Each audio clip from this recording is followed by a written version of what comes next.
Good evening, everyone. I am Sonali Patankar, a moderator for this webinar. I welcome you all. This webinar is organized by CCLEA and NPO committee. Uh, this today's session is on POSH, introduction of POSH and professional opportunities for CAs in this area. We will be starting in short while. Our today's guest and faculty is CA Aishwarya Prabhu. I'll introduce her before we start the webinar.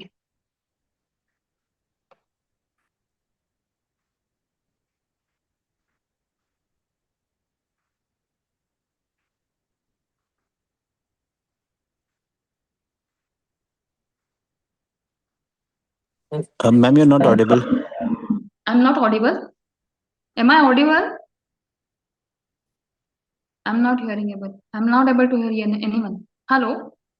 Yes, you are audible, ma'am. You Ma'am, are please audible. start again. Yeah. Oh, okay.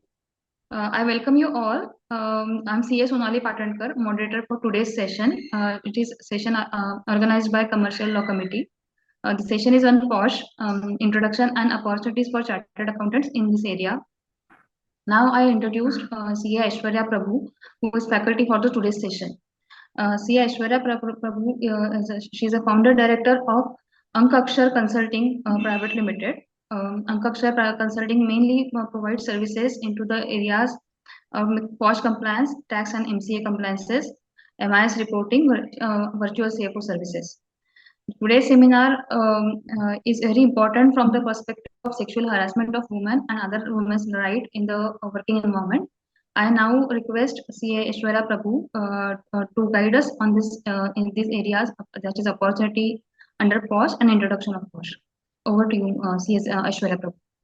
Yes, thank you. Thank you so much, Sonali ma'am. So today we would be diving deep into the area of POSH. Hold on, ma'am. Aishwarya ma'am, just a second. Yeah. Sonali ma'am, you need to speak about Aishwarya ma'am. You didn't Can read I her give the profile. introduction? Do I need to read her complete profile? Okay. You shortened it because we don't want Yes. anything to leave. So, Okay. Sonali ma'am, Aishwarya ma'am, you need to have the introduction again.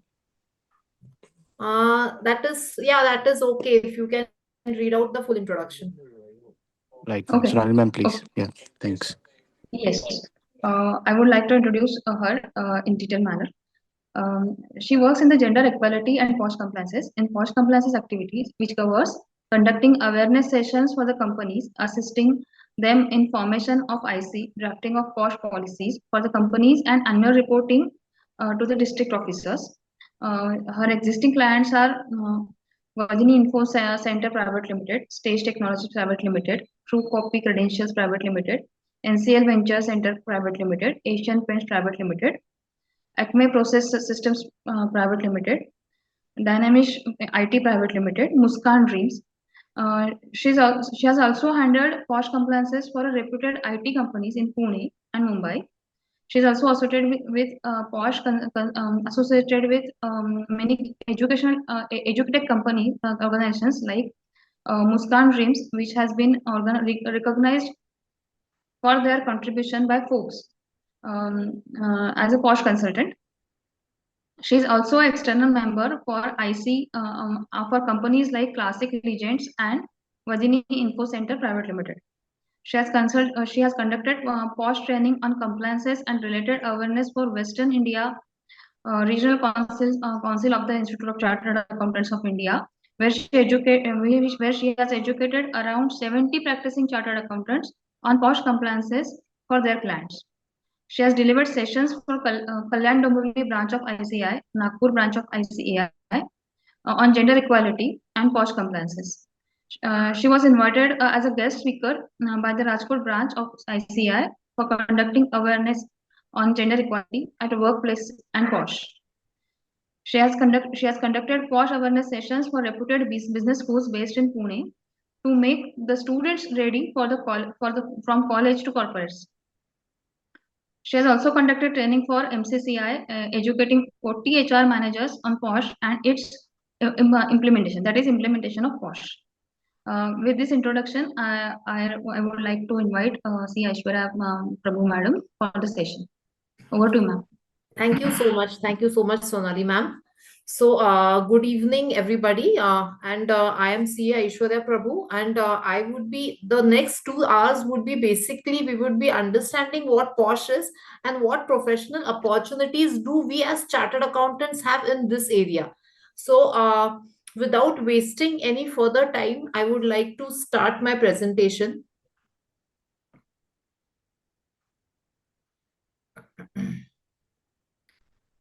I think I need to have the rights to share my screen. Mayank?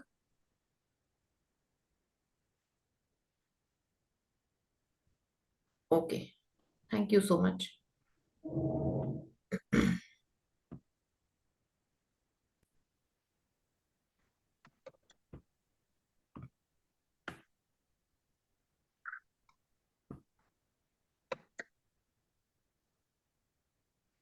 Yes, so the topic for today is POSH Act 2013, Introduction and Professional Opportunities for CA. The agenda for today is Vishakha Guidelines, POSH Act 2013, Workplace Sexual Harassment, Prevention and Prohibition, Redress, and Professional Opportunities for Chartered Accountants.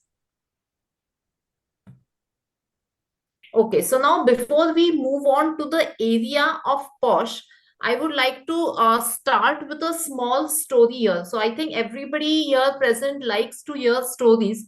So this is a very different story of Priya. So who are the main characters in Priya's story? So Priya herself, her senior at workplace Rajesh, and her work colleagues. So now let me narrate you the story of Priya. So Priya is a 29-year-old chartered accountant and she's living her dream right now. She has recently joined one of the top firms in the city after years of relentless hard work and sacrifices. Known for her precision and work ethics, Priya quickly gained the trust of her clients and her team as well. She was on the fast track to becoming a partner. But behind the scenes, Priya carried a burden she couldn't share. It started subtly. Comments from her senior colleagues Rajesh about her appearance, disguised as compliments. You light up the office with your presence, he said to her. Oh, that outfit suits you so well. It's quite distracting, he said to her. She brushed them off at first, telling herself not to overreact. But the comments escalated. Rajesh began finding reasons to linger at Priya's desk, touching her shoulder while pointing at a spreadsheet or inviting her for late night working dinners that were anything but professional. When Priya declined, he hinted that she wasn't being a team player. If you want to grow here, you need to surrender to me, he said one evening. Priya's anxiety grew. She dreaded coming to work now. Her once stellar performance started to falter, and she felt trapped. Could she afford to confront Rajesh? What if no one believed her? What if her career, the one she had worked so hard to build for, was derailed by this? The turning point came during a team meeting. Rajesh made a casual but humiliating remark about Priya in front of everyone, and she saw the smirks on her colleagues' face, who were busy gossiping about Priya and Rajesh. She realized that staying silent was no more an option for her. But Priya did not know her basic rights. She wasn't aware that there is one act which is in existence to help women to protect themselves at workplace. She didn't knew her organization was required to have a committee which will redress or which will address such issues. And she didn't know that she had the right to work in a safe and respectable environment. So I think the story has got goosebumps to everybody because we all are chartered accountants and we all work in different firms. And definitely we have many Priyas who come to work for us in our firms as well. So why Priya's story matter? Why have I started with the story in the first place? So basically, Priya's experience is a stark reminder that harassment doesn't discriminate. It can happen in any workplace, including highly professional environments. As chartered accountants, we have a dual responsibility. When I say dual responsibility, I mean to say that we should ensure compliance with laws like POSH Act 2013 for our clients as well, and to advocate a safe workplace in our own respective firms. Now, before going to the 1992 incidents, let me tell you what the global norms have to say about workplace sexual harassment. So, General Recommendations 12 of 1989, Committee of Elimination of Discrimination Against Women, says that workplace harassment is a form of human right violation. Then, General Recommendations 19 of 1992, Convention of the Elimination of Discrimination Against Women, says that sexual harassment is a form of gender-specific violence. Article 3, Declaration on Elimination of Violence Against Humans, says that sexual harassment is a basic elimination, or it is a basic violence against right to life, right to liberty and security of a person, right to equal protection under the law, right to the highest standard attainable of physical and mental health, and right to just and favorable conditions of work. The United Nations Women's Conference in Beijing in 1995 said that eliminating violence against women and advancing women's equality includes the right to be free from workplace sexual harassment. The UN's Handbook of Violence Against Women said that every woman should be safe and feel safe at the workplace.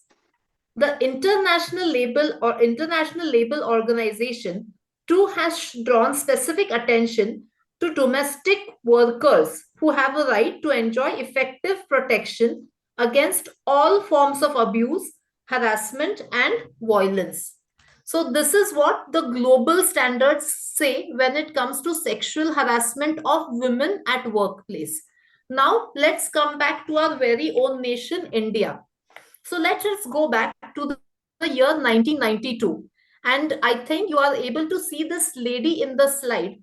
This lady belongs to the Bhateri district of Rajasthan.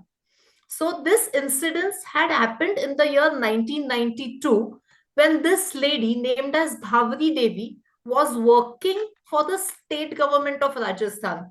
She was working as an Anganwadi worker, and she had been given a responsibility to eliminate child marriages in her district. So in the year 1992, Bhavri Devi had noticed that one family in her immediate village was going to perform a child marriage of their 1-year-old daughter.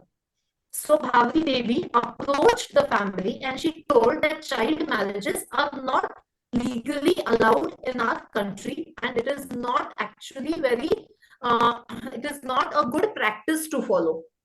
The family did not listen to Bhavri Devi, but on the day of the wedding, Bhavri Devi, along with some state government officials, visited the family and she stopped the wedding.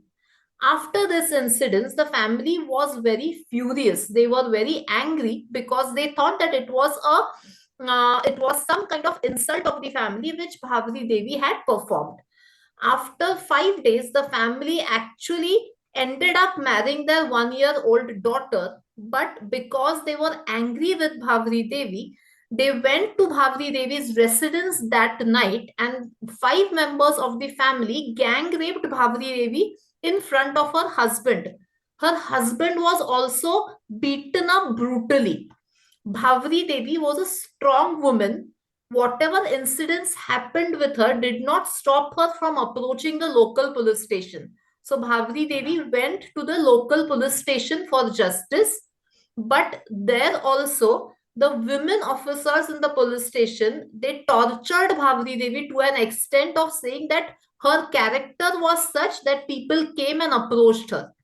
So Bhavri Devi, again, she did not give up this time as well. After 51 hours, she was taken for medical examination. All her reports were forged, and it was proved that Bhavri Devi was not raped at all. After this, Bhavri Devi tried to go to the local court, but her case was not considered as a valid case in the court of law.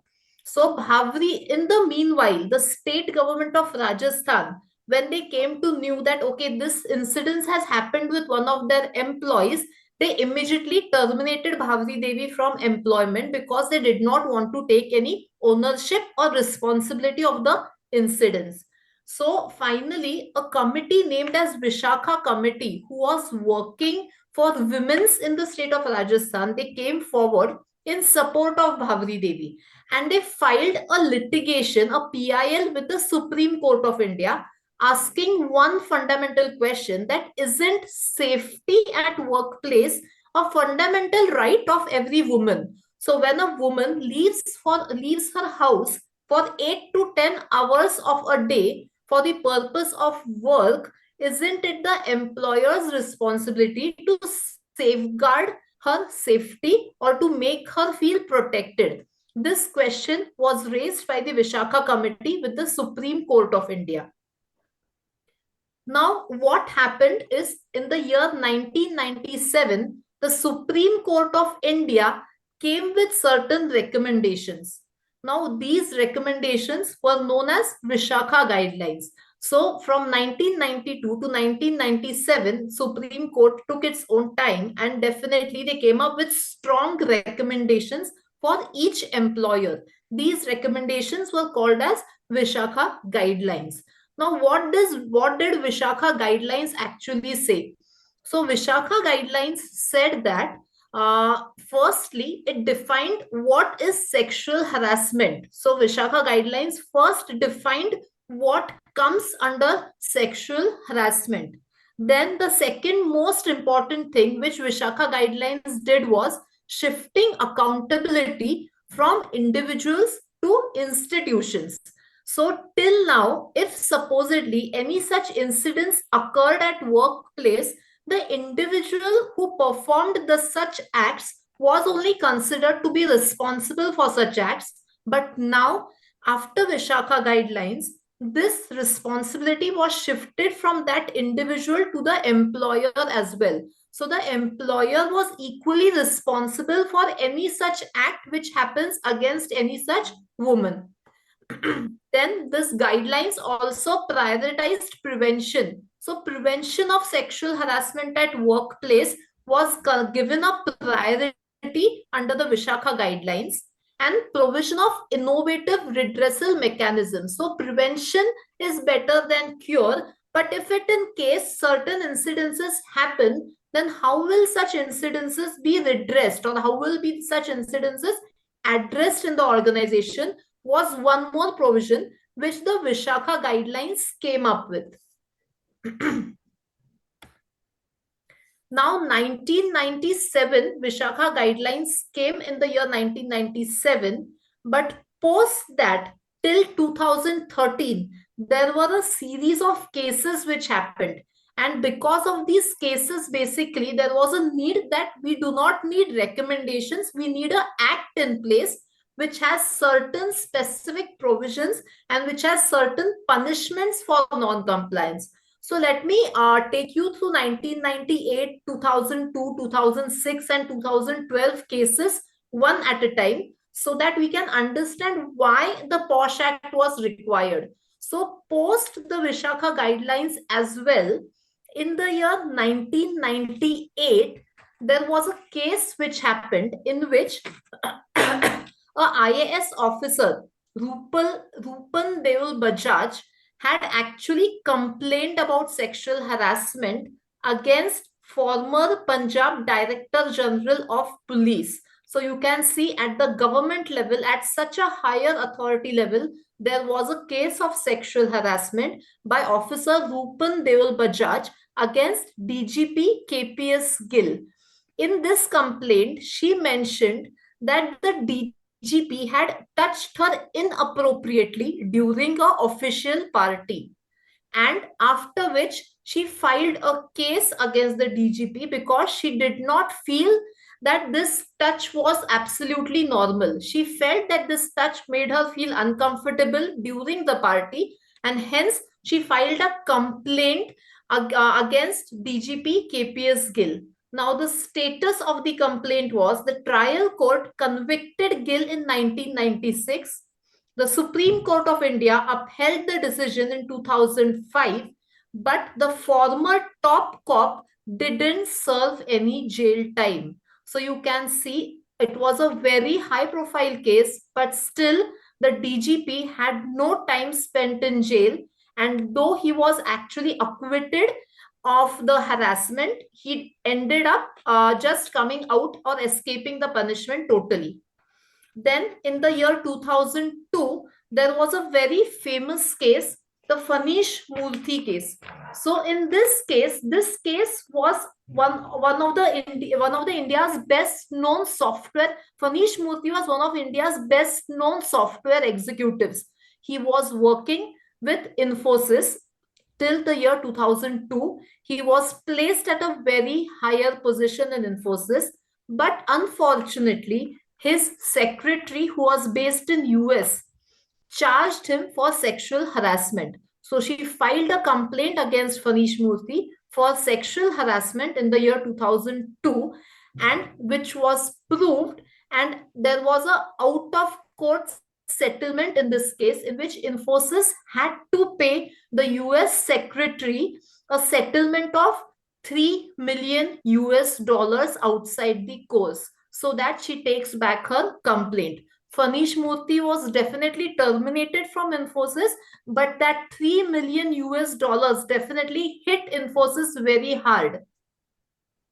Then the next case was in the year 2000 was in the year 2006.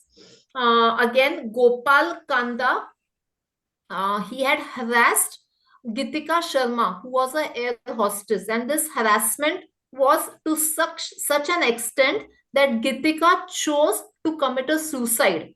And she had mentioned in her suicide note that the reason for her suicide was former Haryana Minister Gopal Kanda. He forced her to commit the suicide because of the sexual harassment she faced from this minister.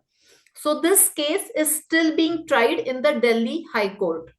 Now comes Indian-born author David Davidar. So in this author actually is based in Canada, and again there was a case filed against David where one of his work colleagues, the author's colleagues, has mentioned that he had harassed her during some book exhibition. So again, this case is still going on. And lastly, there was a very famous case of Shamak Davar, the dancing diva as we know him, wherein few of his students alleged that he was actually inappropriately exploiting them, or he was actually forcing them for some sexual favors. So again, this case is still open in the court of Canada. So you can see there were so many high prestige or higher authority cases which happened between 1998 till 2012, which actually led to the introduction of POSH Act 2013. So what does POSH Act 2013 say? So as per POSH Act 2013, no woman shall be subjected to sexual harassment at any workplace. So remember, POSH Act 2013 is only and only limited to women protection at workplace. So no other gender can actually file a complaint under the POSH Act 2013 except for women. So POSH Act 2013 specifically says that no woman shall be subjected to sexual harassment at any workplace. Section 3, subsection 1 of the Sexual Harassment of Women at Workplace Prevention, Prohibition and Redressal Act 2013. Now let us understand what does sexual harassment cover.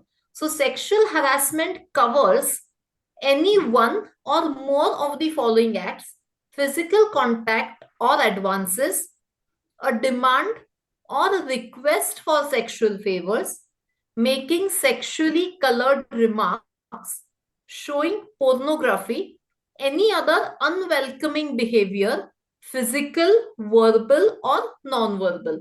So, physical contacts or advances, a demand or request for sexual favors, making sexually colored remarks, showing pornography, or any other act which is unwelcoming. It can be physical, it can be verbal, or it can be non-verbal. So basically a simple stare. So if a person just keeps on staring at some women at workplace, in that case, that stare can also be considered as sexual harassment.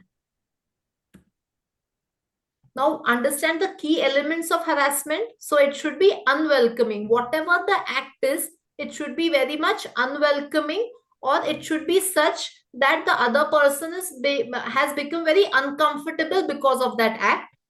The act should have some sexual nature to it. It can be a subjective experience, and the impact matters and not the intent. So let us focus on what I mean by subjective experience and impact matters. So when I say subjective experience, we all are human beings and each human has their own way of thinking. So supposedly if I feel that I am not comfortable because of my colleague touching my hand, or he just standing behind my chair and putting one of his hand on my shoulders, and if I feel I'm not comfortable by that experience, I can raise a complaint against that individual under the POSH Act 2013. So it is a very subjective experience. One individual might feel uncomfortable. At the same time, the other individuals who are watching this incident or who are not part of the incidents may feel that it is just simply okay. One can just ignore it. But if a person feels that that touch was inappropriate, or might be that stare was inappropriate, that person has complete right to raise a complaint under the POSH Act 2013. Now, when I say impact matters and not the intent, so many a times when a case for sexual harassment comes up, the person who is accused says that I never intended to do that, or might be I was just being friendly, or it was just a casual flirt which was going on. But then the POSH Act doesn't understand intentions.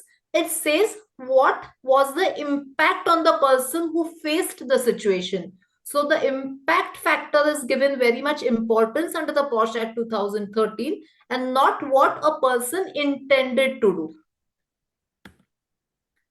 Now, what can be the impact of inappropriate behaviors at workplace? So basically, because of sexual harassment, I personally have seen people committing suicides. So this is an extent which people can go because they cannot actually express themselves. They cannot afford to lose their jobs. They cannot communicate it with their family, and they actually choose to take a step which actually ends their life. And I have actually gone through such situations with work colleagues or with in the corporates where I'm going for POSH. So I've seen this happening. So that is the reason the impact of inappropriate behavior can be very much far reaching. It can be injury to equal rights of women. It can have direct impact on the productivity of the workforce. It can lead to depression. It can lead to absenteeism at workplace. It can lead to severe panic attacks. It can lead to trauma. It can lead to guilt. It can lead to shame. It can lead to self blame. It can lead to loss of confidence. So you can see what are the impacts of inappropriate behavior. So we can actually lose our very good friends. We can actually lose our very good colleagues. We can see that definitely it is a violation of the fundamental right of equality. Then definitely our productivity in our organizations will be impacted. It will lead to depressions, it will lead to absenteeisms, it will lead to panic attacks, it will lead to trauma. So there just one act of sexual harassment has so much far reaching effects. Now, who is a aggrieved woman as per the POSH Act 2013, or who can actually file a complaint under the POSH Act 13? So basically, who any woman who is working or visiting any workplace, so who has a right to file a complaint? So any woman who is working or visiting any workplace, whether in the capacity of a regular, temporary, ad hoc, or daily wages basis, engaged directly or through an agent, including a contractor, with or without the knowledge of the principal employer. It covers trainees, interns, and domestic workers. So basically, all women are covered under the POSH Act 2013. Let it be a permanent employee, let it be a contractual employee, let it be a government employee, let it be a private sector employee, let it be a organized sector employee, let it be a unorganized sector employee. She might be a student, she might be a client, she might be your domestic maid who comes to clean your offices or your homes. So any woman who faces such incidences can actually file a complaint under the POSH Act 2013. Now, what does a workplace cover? So, workplaces cover organized workplaces as well as the unorganized sector as well. So, any place which is visited by the employees arising out of or during the course of employment, including transportation provided by the employer for undertaking such a journey. So, you can see it not only covers the office or the workplace in actual, but it also covers the transport facility which is provided by employers so that the employees can reach the workplaces. Again, now if in a situation where people are working from home, during those working hours, their house is also considered as a workplace. So any harassment which takes place online, so might be during Teams meeting or might be during Zoom call, if that harassment happens online when a person is working from home, that person still has a right to file a complaint under the POSH Act 2013.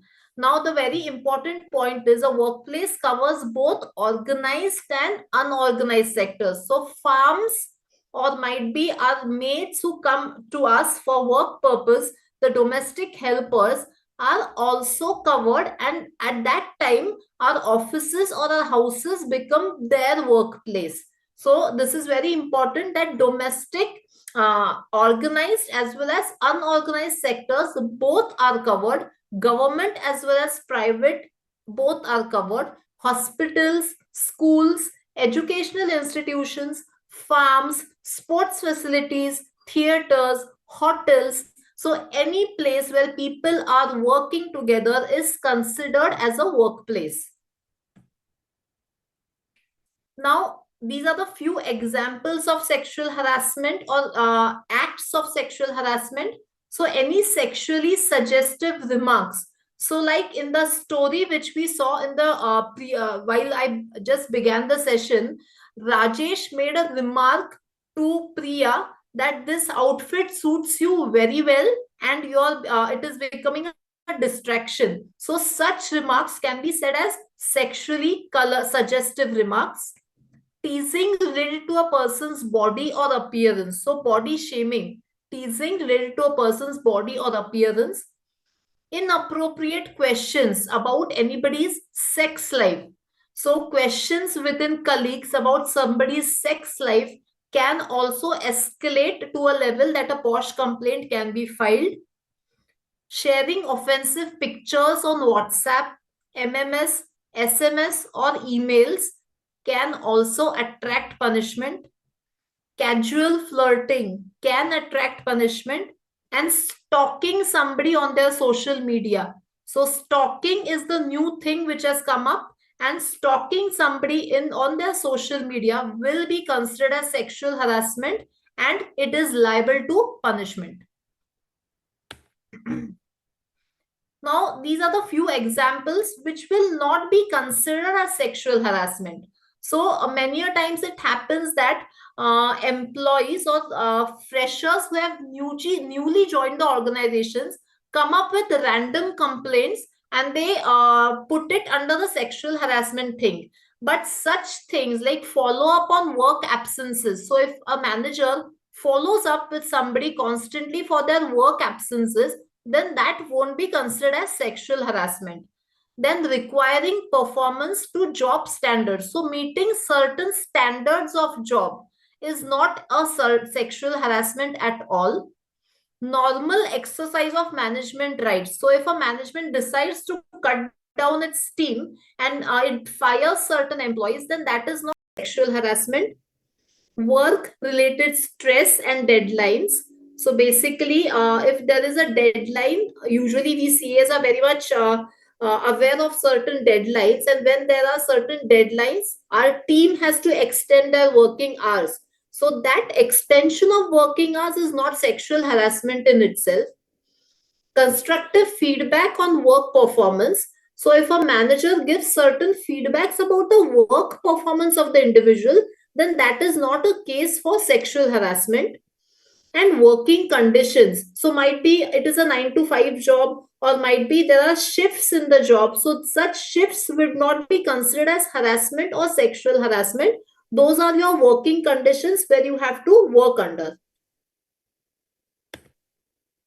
Then what are the different forms of sexual harassment? So first is quid pro quo, and the next is hostile work culture. What do I mean by quid pro quo? Quid pro quo is this for that. So it means that something in return for something. So it is an implied or explicit promise of preferential or detrimental treatment in employment. For example, I have a junior who's working under me, and I promise him that if she gives me sexual favors, then definitely she would be given a promotion in the coming cycle immediately. So this is implied or explicit promise of preferential treatment in employment. Or employed or express threat about her present or future employment status. So I tell my colleague that if she doesn't give me those sexual favors, I will see to it that she's removed from the workplace and she's terminated with immediate effect. So this is implied or express threat about her present or future employment status. So quid pro quo harassment means this for that. So you give me something in return so that I would offer you some benefits. Now, what is hostile workplace? So hostile workplace is certain work conditions which are not very suitable for the individual to work in. So creating a hostile, intimidating, or an offensive work environment. Humiliating treatment likely to affect her health or safety. So might be constantly being very abusive to a certain individual, or might be a team where the team is constantly cracking certain jokes which are not healthy. Then might be you can say constant gossiping in the team about certain individuals or about the relationship status of individuals. So all these create a hostile work environment where people are not very comfortable to work under. So such hostile workplaces can also be one reason for a POSH complaint. Now let us see an example. Shamima is a lawyer who works as a researcher at an NGO in Delhi since 2013. Dr. Bhavan is the director of the organization and has always advocated for the cause of human rights. During an official field visit to Shimla for 2 days, Dr. Bhavan finds an opportunity to be alone with Shamima and makes a physical advance. Despite a protest, he forces himself on her while giving lurid and sexually explicit details of his relationship, both past and present, with women.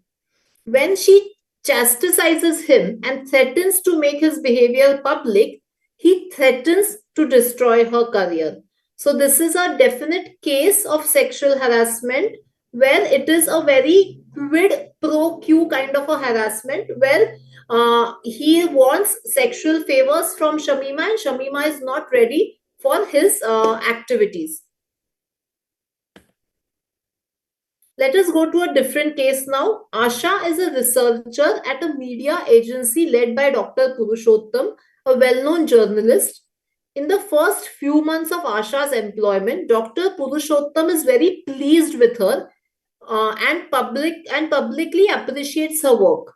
Soon after, Dr. Purushottam frequently summons Asha to his office on the pretext of work and makes verbal sexual advances and sexually colored remarks to her. He brushes aside her protest by saying that they would not be able to work as a team unless she interacted closely with him and they both got to know each other very well. However, once she categorically rebuffed his sexual advances, he has stopped. Now he ridicules her work and humiliates her in the presence of her colleagues and the staff. He discriminates against her by allotting projects to her and then arbitrarily withdrawing the work. So you can see this is a case of hostile work environment where he actually offered her sexual advances. She refused. After refusing, he was okay with that, but now he has started harassing her by ridiculing her work and humiliating her in presence of her colleagues and also discriminating her. So this is a case of hostile work environment. Now let us move to the next part, prevention and prohibition. So who are the preventive authorities under the POSH Act 2013? So basically the employer, an internal committee, a local committee, and the district officers have been given a responsibility to act as preventive authorities when it comes to sexual harassment at workplace. Now, who is the employer? So the management would be considered as an employer. HODs of any institution would be considered as employers. Persons who are responsible for the management would be considered as employers. Households who employ domestic workers would be considered as employers, and appropriate governments and local authorities would be considered when we say as employer. So managements, HODs, persons responsible for the managements, households, and appropriate governments would be employers, and they would be responsible if any sexual harassment happens in their work area. Now, what is an internal committee? So basically, internal committee is a supreme authority to resolve all cases of sexual harassment. So POSH Act 2013 states that if any organization has more than 10 employees working with them at a given point of time, then they need to form an internal committee. So any organization having more than 10 employees at any particular point of time, they should immediately form an internal committee. Now, this committee has been given the power of a civil court to actually conduct investigations and interrogations under for any complaints which it receives under the POSH Act 2013. So an internal committee will have the powers of the civil court. It is a supreme authority to resolve all the POSH cases in the organization.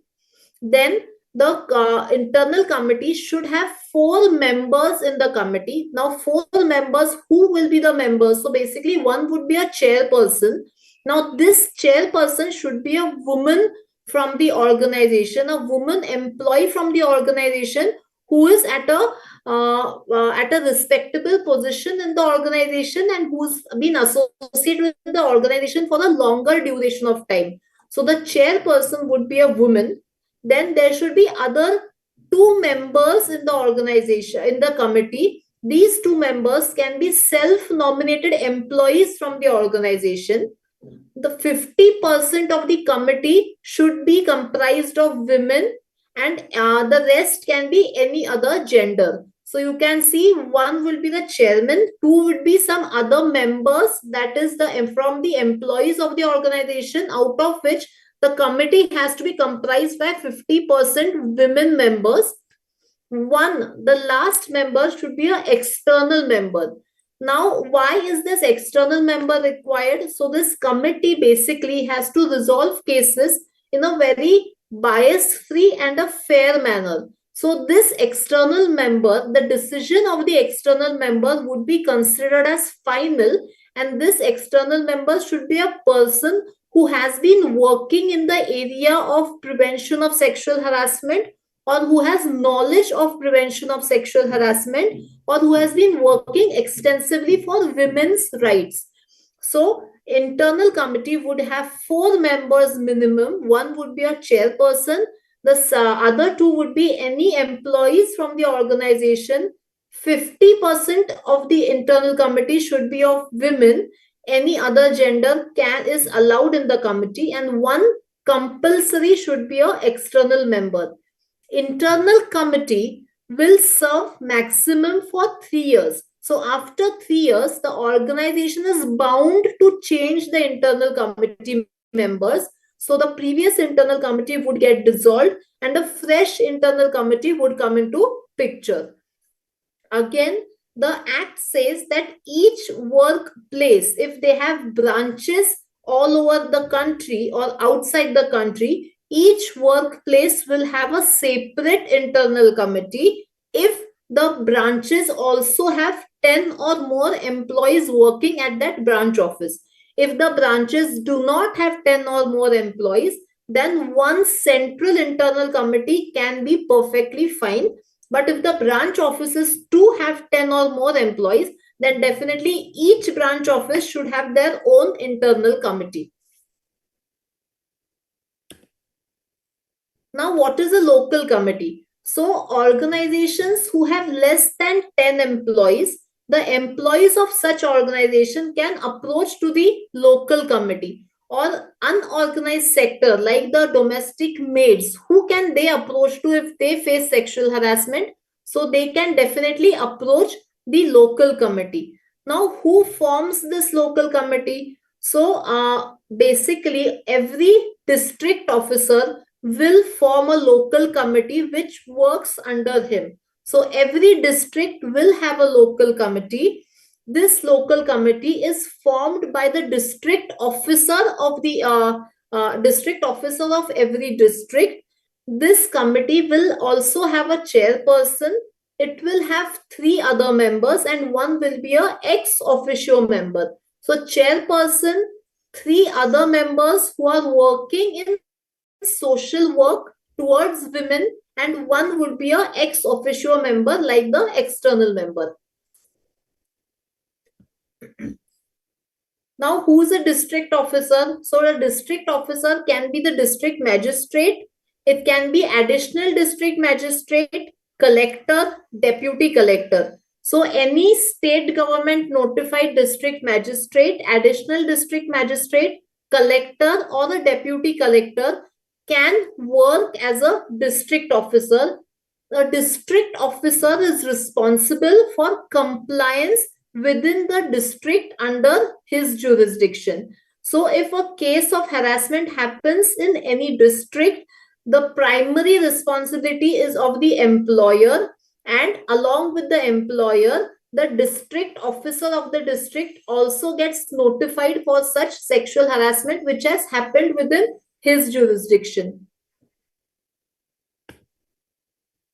Now, what are the responsibilities of the district officer? So, effectively, communication of the policy prohibiting workplace sexual harassment, laying down detailed framework for prevention and redress processes, creating forums for open dialogues, capacity and skill building of local committees, widely publicize names and contact details of complaints committee. So if you see, the responsibilities of district officer is to see that POSH Act 2013 is effectively implemented in his state, in his district. So effective communication of the policies, laying down detailed framework for preventions, creating forums for open discussions, capacity building, skill building of the committees, and complaints committee details to be actually published in various channels in various newspapers is the primary responsibility of a district officer.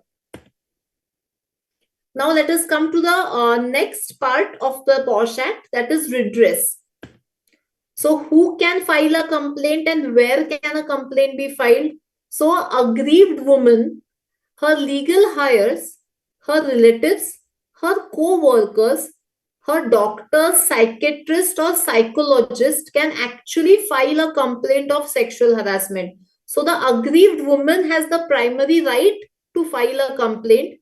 But if the aggrieved woman has committed suicide, or might be she is in not that mental capacity where she can actually come up and file a complaint, her legal heirs or her relatives can file a complaint. If she gives a written authority to these people, her co-workers can also file a complaint if they have a written authority from this aggrieved woman, and her doctors or her psychologist or psychiatrist can also come ahead and file a complaint on behalf of the aggrieved woman to the IC or to the LC, as the case may be.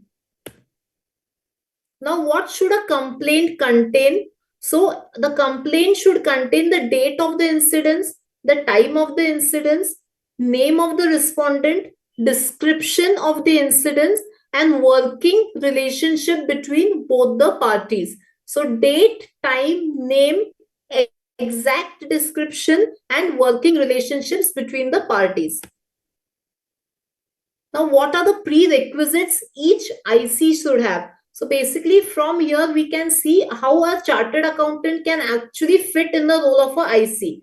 So the prerequisites of a IC is critical evaluation skills, knowledge of the act and relevant rules, good communication skills, empathy, impartial and thoroughly prepared IC. So critical evaluation skills, definitely as a chartered accountant we possess these skills.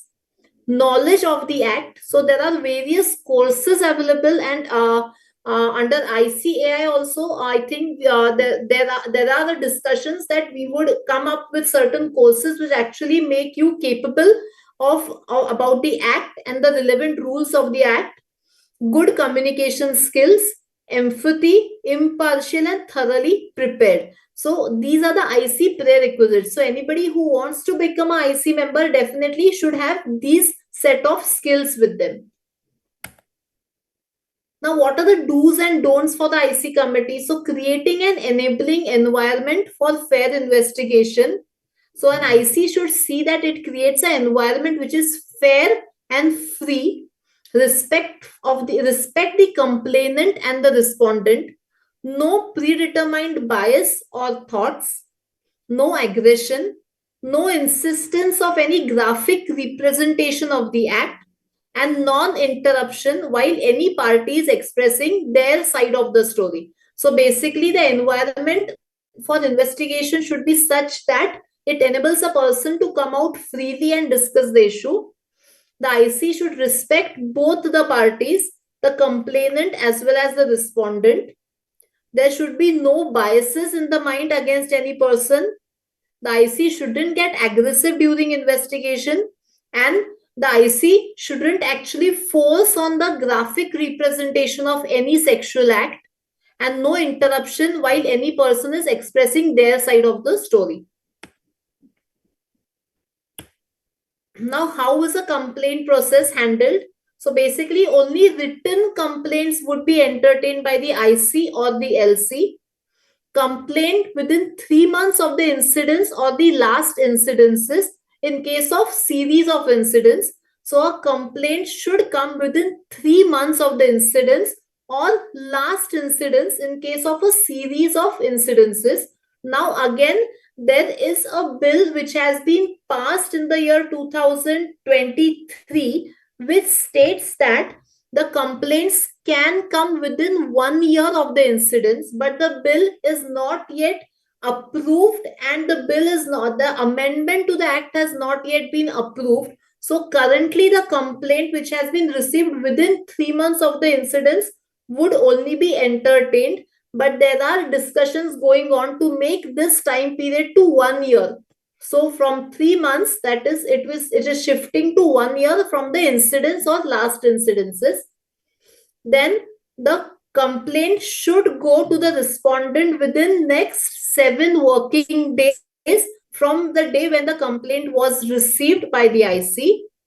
Within 90 days of the receipt of the complaint, the investigation should be completed. So it is a very time-bound exercise that within 90 days of the receipt of the complaint, the investigation would be completed, and within next 10 days from the completion of the 90 days, the IC should submit a recommendation report to the employer, and this employer has to actually follow the recommendations by the IC within next 60 days. So firstly, within 3 months from the incidents, a complaint should be made to the IC. Then the IC is under an obligation that within next 7 working days, they should inform the respondent about the complaint. Within 90 days from the receipt of the complaint, the investigation should be completed, and it is mandatory for the organization to work as per the IC recommendations within 60 days of the receipt of the report of recommendations. Now, what is conciliation? So conciliation is an informal mechanism of redressal wherein two parties actually come face to face, and the IC counsels both the two parties, and there a conciliation is sought between the two parties. This is an informal method. So this conciliation can take place before any investigation has actually started. So if an investigation has started, a party cannot go back to conciliation. So conciliation will only take place before a formal investigation has started. Now let's get to the very important and the most important part of the session today. So what can a CA do in case of sexual harassment? So what can a role of a CA be in case of a sexual harassment case? So basically, as CAs, we are actually taught the ABCD of audits. So basically, compliance audits is the first place where a CA can enter into the POSH Act 2013. So firstly, identifying gaps, recommending improvements, and help avoiding legal penalties. So identifying gaps, recommending improvements, and help avoiding legal penalties to the clients is the first place where a CA can actually place himself. So most primary professional avenue are our organizations actually POSH compliant. So as our clients, we should actually see that our clients are POSH compliant. They have the relevant setup in the organization. They have IC in the organization. They have sessions, training, awareness sessions in the organization on a regular basis so that they remain POSH compliant. They actually file the annual reports, which I will discuss later. So are our clients actually POSH compliant is one primary thing as an auditor we can actually focus on. formation of IC where mandatory. So we can also assist our clients in forming IC. We can actually be an external member and we can assist our clients in formation of IC and doing the required documentation where required. Training and awareness sessions. So we can actually conduct training and awareness sessions, and we can also check whether the organization is regularly conducting such training and awareness sessions for all the employees of the organization. Training and awareness sessions is not only for women, but also for all other genders working with the organization. Documentation and record keeping of every IC meeting and incidences. So again, here we can play a major role of keeping documentations and records of every IC meeting and incidences which have happened in the organization. And we are definitely very much expert in annual report filing. So whatever annual reporting is required under the POSH Act, we can actually help our clients to do those annual report filings. Now, what is annual report filing and what is annual report preparation? So basically, under the POSH Act 2013, every organization who is required to comply with the Act or required to comply with the provisions of the Act has to submit an annual report in the month of January for every previous calendar year. So POSH doesn't work according to the financial year. POSH Act considers a calendar year. So from January 24 to December 24, if there have been any cases in the organization, or if the cases have not been there, still what efforts did the organization take to prevent happening of such cases, all has to be reported to the district officer. So this annual report preparation is an area where chartered accountants can definitely help their clients. So basically, collecting information from the IC, verifying this information, then analyzing the trends in the complaints, ensuring a report format as per the Act.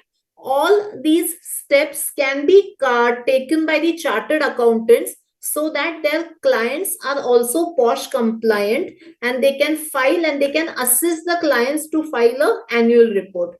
Now, this annual report has to be filed irrespective of whether a complaint has arisen during the calendar year or no. So, if there are no cases in that situation, also an annual report has to be filed suggesting that there were no cases during the reported period and what efforts did the IC take so that such cases did not take place in the organization. All this has to be compiled and it has to be given to the district officer before 31st January every year.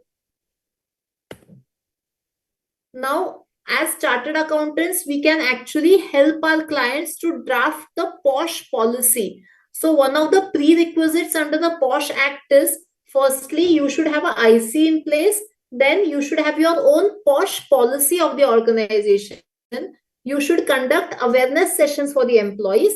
And lastly is you should have an annual reporting system in place.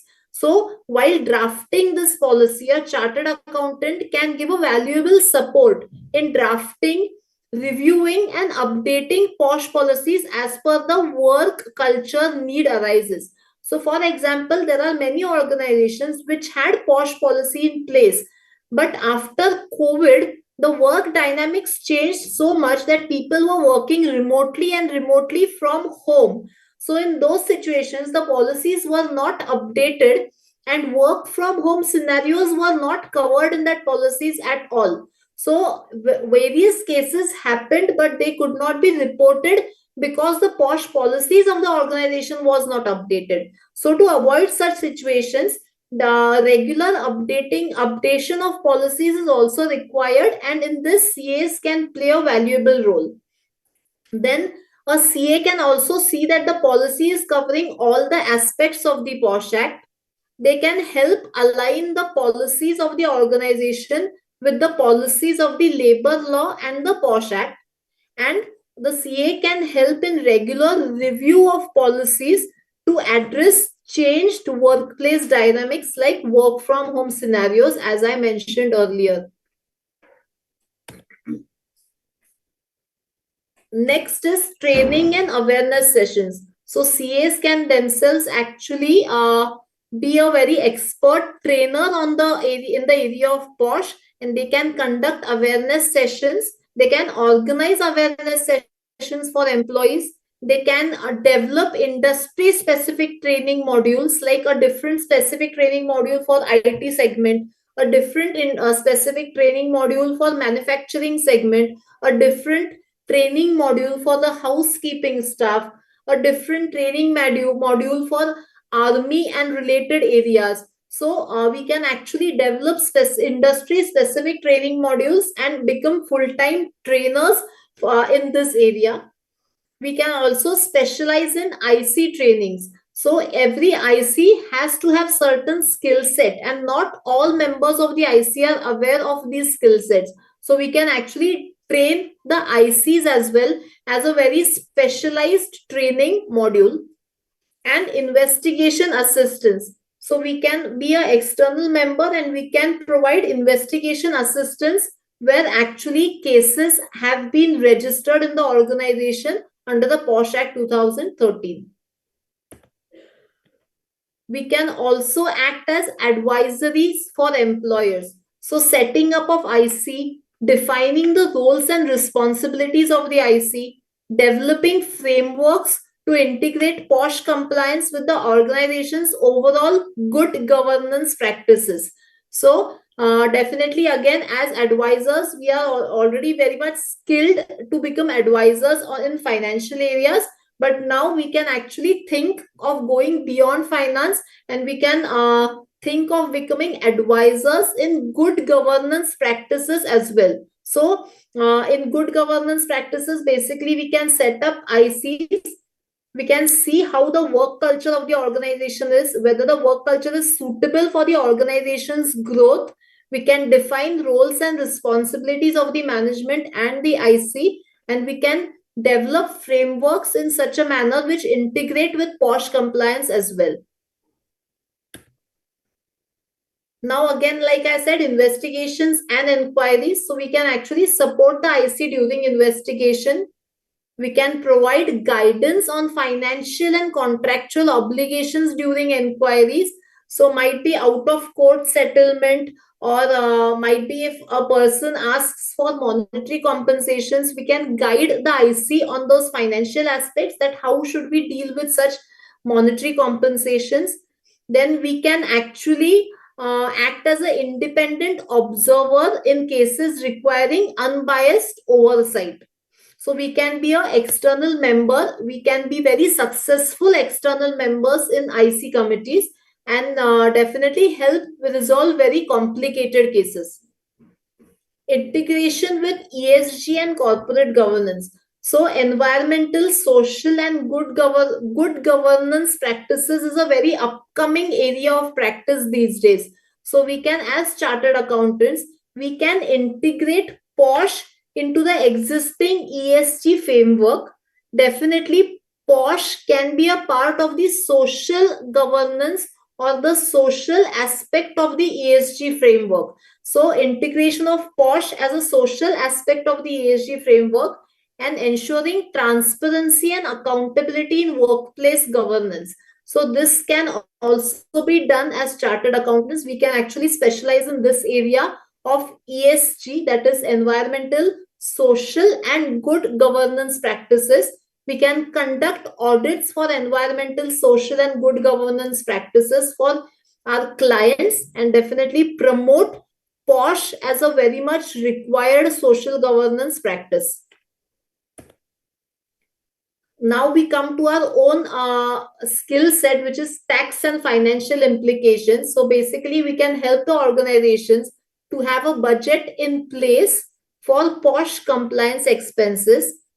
We can analyze tax implications, such as whether training costs qualify for any tax deductions. We can manage financial provisions for risk mitigations. So definitely we can keep certain amount as a we can just provide for certain amount in the books of accounts, where if any case a POSH complaint arises and the person demands some monetary compensations, the organization should not be unready for that situation. The organization should be well equipped with their financial provision for certain risk mitigations. And lastly, advocacy and public awareness. So basically, we should be creating awareness. We should run public awareness campaigns about POSH. We should write articles, blogs, and white papers on POSH compliance. We should collaborate with NGOs to promote POSH objectives so that a society, this is a requirement of the society at the current time. So to for the betterment of the society and for the upliftment of women who are working in the society, definitely we can collaborate with NGOs to promote POSH objectives. Now, before we go to the next segment of question answers, I would like to share a small video with you all.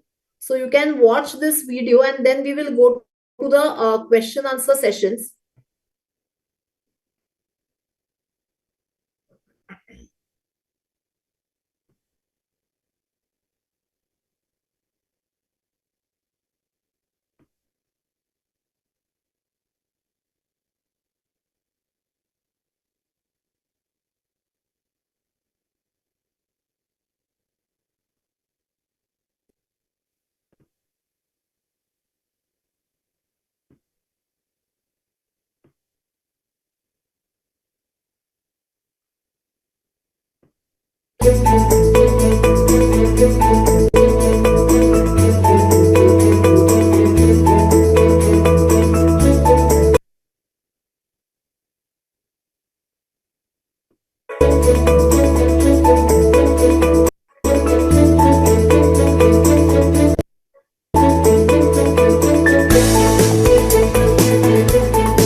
Yes, so this is all I had to share on POSH. So now the forum is open for question answers. I request Sonali ma'am to have questions, and I can definitely answer them to the best of my knowledge.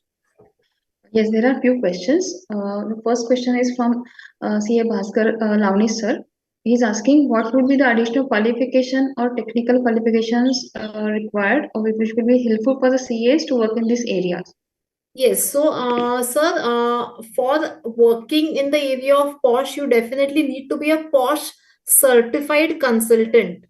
So, like there are many organizations which are coming up and making you a POSH certified trainer or a POSH certified consultant. So there is a course of say 1 month or might be 2 months, which actually gives you a POSH certification. And once you are certified, you need to work in this area for 5 years to become an external member. So till 5 years, you can definitely conduct trainings for organizations. You can visit organizations, conduct their audits at your level, and you can be in that space for 5 years, and after 5 years you're eligible to become a IC member, an external IC member, so that you can actually participate in investigations as well. So first certification would be a POSH certified consultant. And where can we do that course, POSH certified consultant course? Okay, so these courses are available with various private training organizations. So I can share the details after after our session is done. And I think ICAI is also under the process, which they are actually planning that they might give you certifications on POSH as well. So it would be a certificate course on POSH as well. So we are under that process, but still nothing is confirmed from our side. But yeah, we are thinking on that certification so that chartered accountants can work in this area as well. Thank you, madam. The next question is this is from Ashish Gupta. Okay. In case female comes for discussion or interview at home, can it be covered under the POSH? Can you repeat the question, please? Yes. In case a female comes for discussion or for interview at home, Yeah. can it be covered under POSH? Yes. So if a female comes for interview in your house and if she feels harassed at that place, definitely that will be covered under POSH Act, because for her that interview place was her workplace. So she has come for a work interview and there she has faced harassment. So definitely she can file a complaint under the POSH Act 2013. Okay, related to this, I have a question. Yeah. We have many consultants who are working as the same employed people, but Yeah. they have clients. They might not have their own office, or maybe they are the owner of the office, and they are facing harassment from the external parties, maybe the consultants. And in that case, whom should they make the complaint? Okay, so supposedly, let me give you a very broad view of this. So, I as an employee am visiting a client place. So, if I face a harassment experience at client place, I will come to my employer and I will share my experience, and my employer will get in touch with the client IC, and the case would be run by the client IC. Now we are independent consultants when we are chartered accountants, and when we visit client place, we are independent consultants. We are our own employers. So in that case, we should reach out to the IC of the client saying that we have faced harassment and we need to file a complaint. The next question is, what would be the appropriate culture to be implemented at workplace? This is from Ra. She says these incidences are increasing, and we need to have an appropriate work environment or culture at the office. Definitely. So the work environment plays a very important role here to avoid POSH cases. So firstly, when you want to set up an appropriate work environment, firstly see to it that every organization should be gender neutral. So definitely the POSH Act is there for protection of women. But then I always recommend my clients to have policies which are gender neutral. So firstly, you should give that confidence to your employees that irrespective of your gender, if you face harassment here, you can come up and complain to the internal committee. So that is being gender neutral. So gender neutrality is one thing. Second thing, constant awareness sessions at organizations.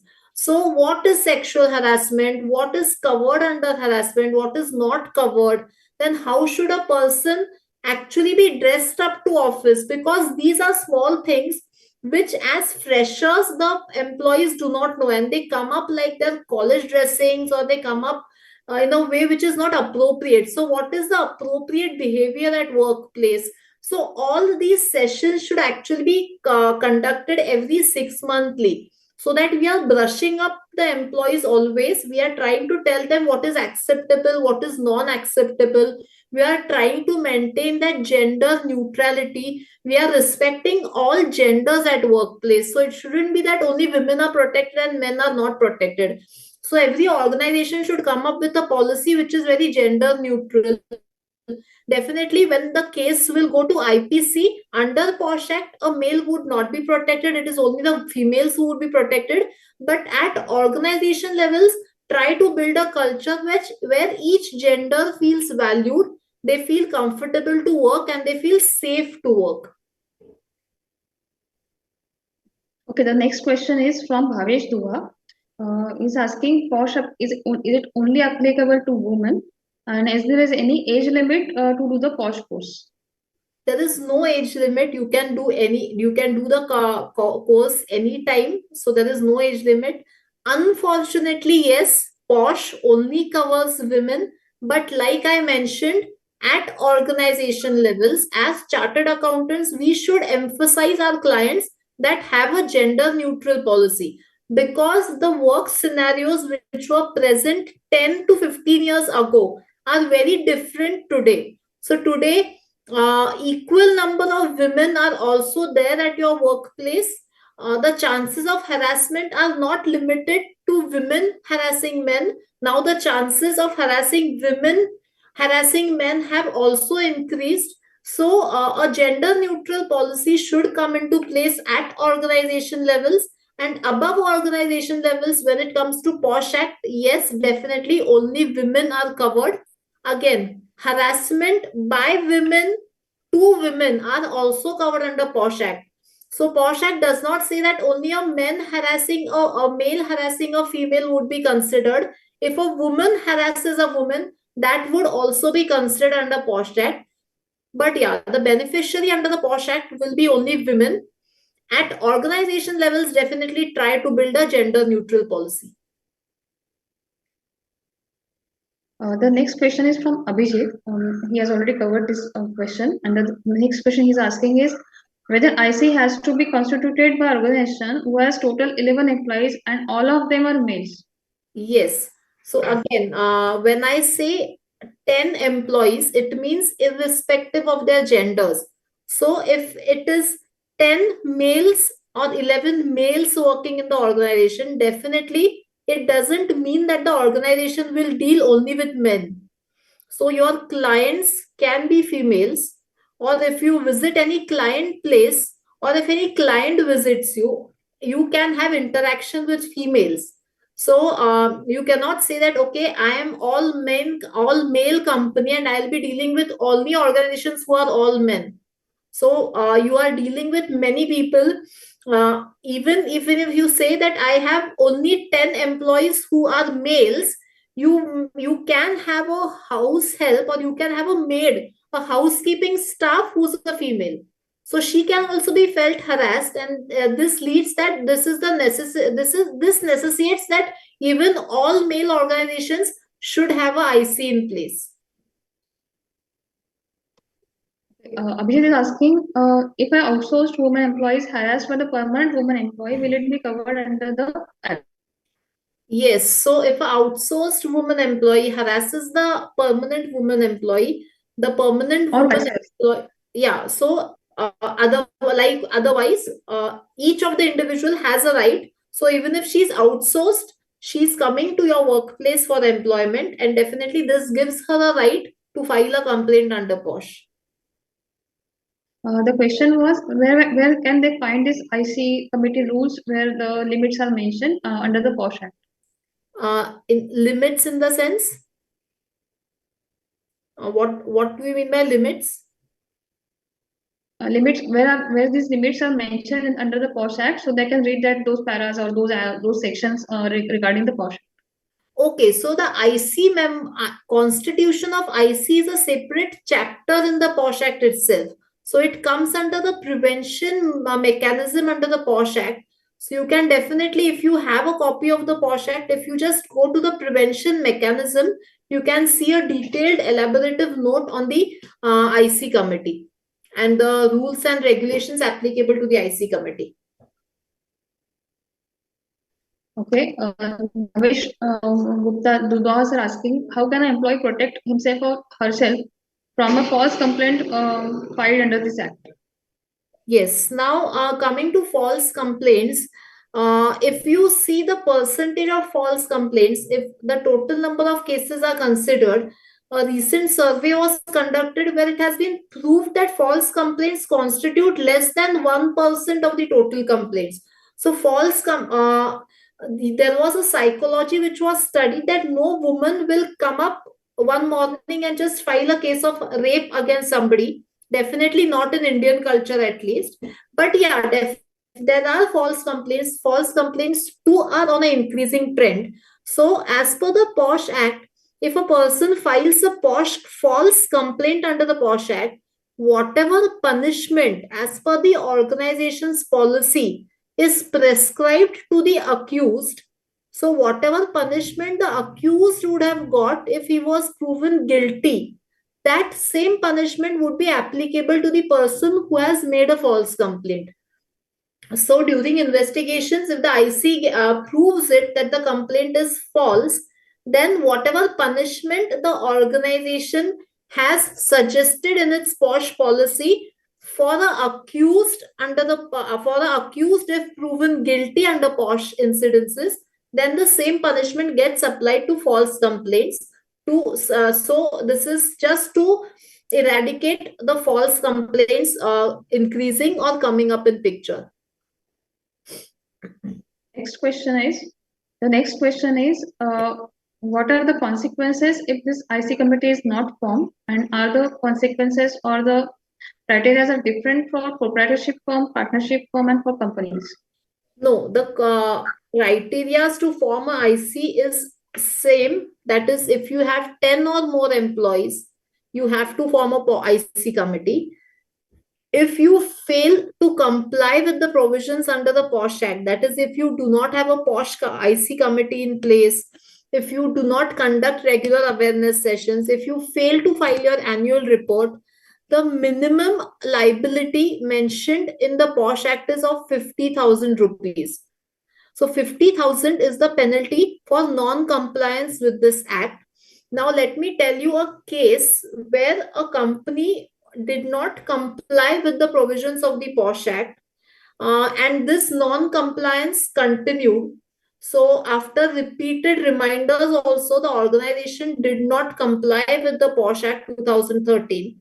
And then after a while, there was actually an incident which was recorded under POSH incidences with the company. So a female employee felt harassed, and she had, because there was no formal IC in place, she had to go to the local police station and she had to file a case under IPC.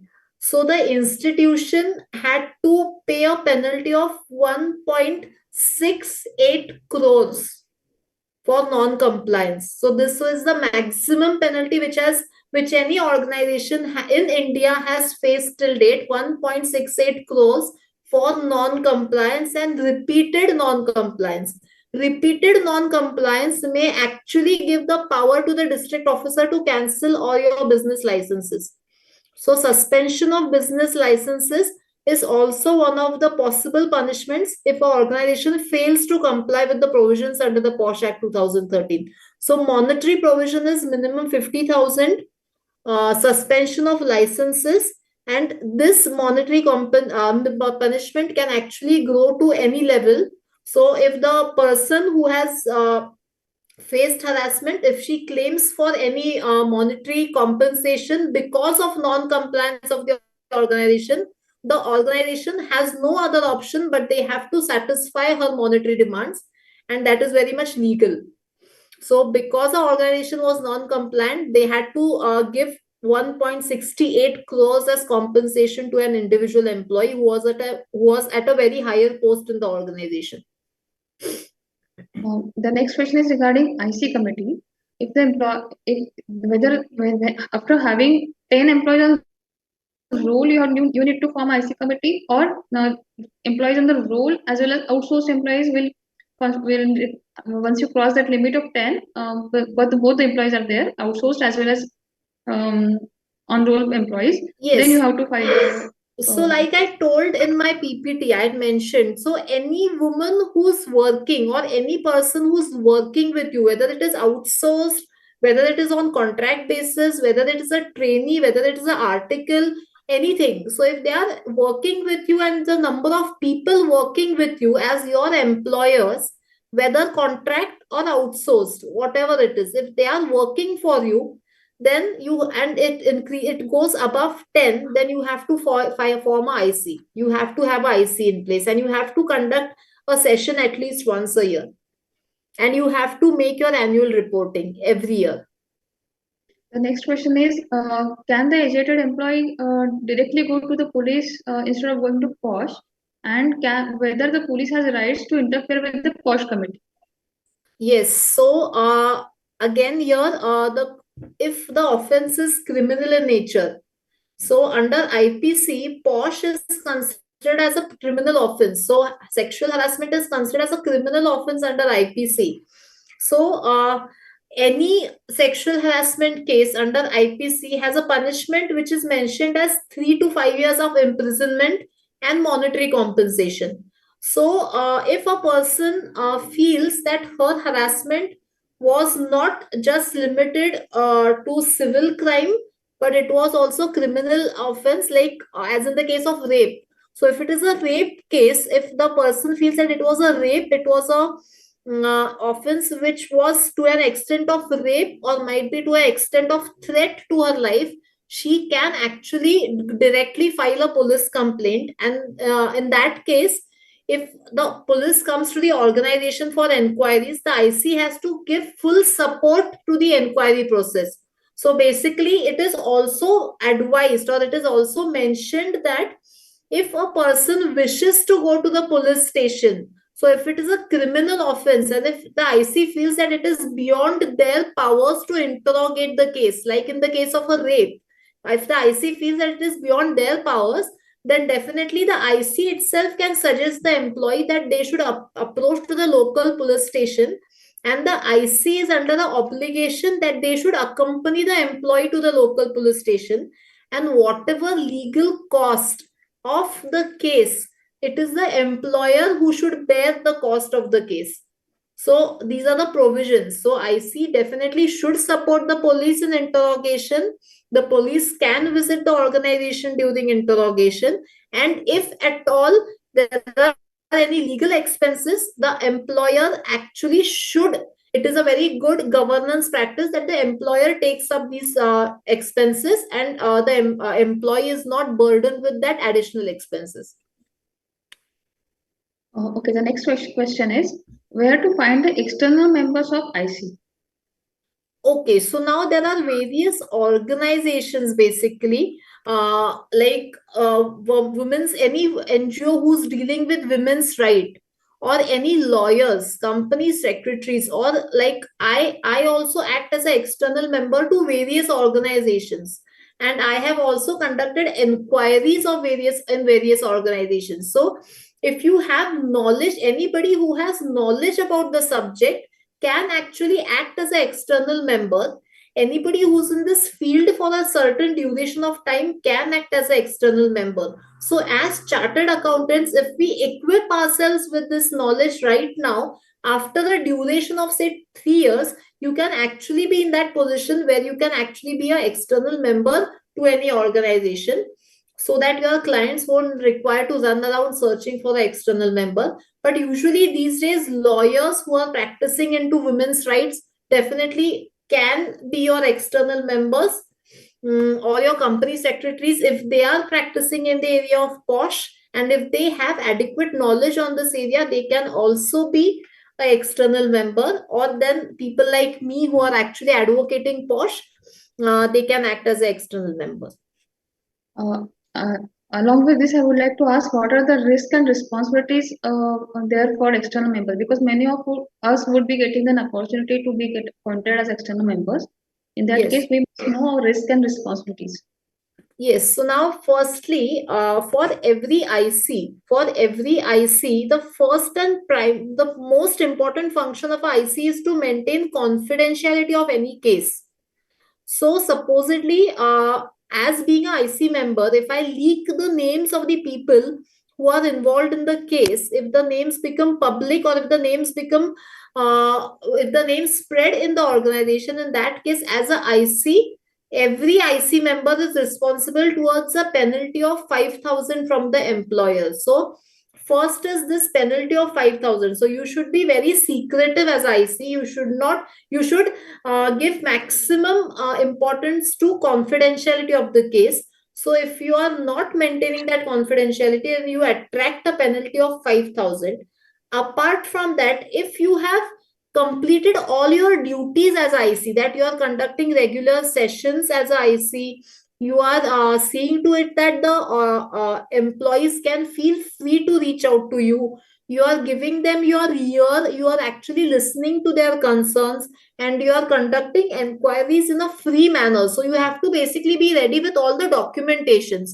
So whatever as a IC you are doing, you have to document it at every stage. So if you have all these things in place, then definitely you are not liable to any kind of penalties or any kind of punishments.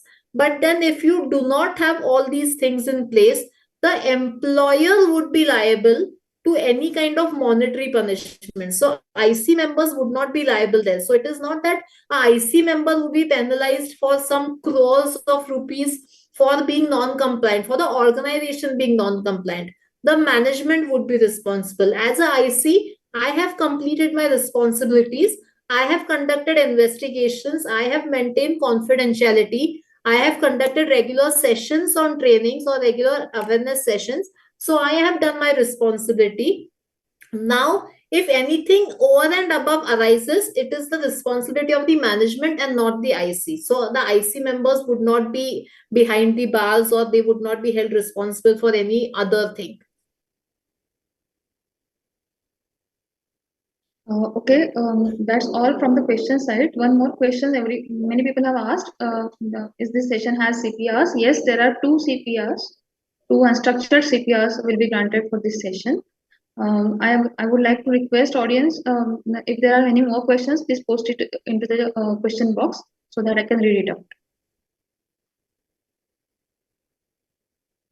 I keep on constantly writing about POSH on my LinkedIn profile as well. So if you search as Sia Aishwarya Prabhu on LinkedIn, you can definitely get regular updates on POSH, and we can stay in touch. And if you have any further questions or if you have any cases, you can definitely connect with me. I can help you understand the complications. One more question is whether these external IC members are worked on an honorary basis, or they will get some honorary amount fees for being IC member. Yes. So as per the POSH Act, there is a honorarium which is prescribed for IC members. Though the honorarium is very low, it says 300 rupees per meeting, but that is a minimum prescribed rate for per meeting. Every IC member, according to their age and experience in this area, can increase that honorarium to whatever level they feel. So IC members are paid IC members. It is not a it is not a social service. It is a paid professional service. So each meeting you attend, you are getting paid for being present at the meeting, as well as your transport allowance would be a separate component. So IC members can definitely charge as per their professional expertise, and the company has to bear it. Okay, thank you. There are no more questions right now. I thanks C. Aishwarya Prabhu for guiding us regarding POSH requirements, Vishaka Committee guidelines, and for all chartered accountants to work in this area, maybe as a reviewer, as a policy maker, or we can relate this to ESG, and we can audit it, and we can be a consultant in this area also. I sincerely thank C. Aishwarya Prabhu for guiding us throughout the session, and it was very informative. If there are any queries, you can write it to C. Aishwarya Prabhu. And I really thank her once again and conclude the session. Thank you, Aishwarya Prabhu, madam. Thank you. Thanks a lot. Thank you so much. Thank you, ma'am. Thank you.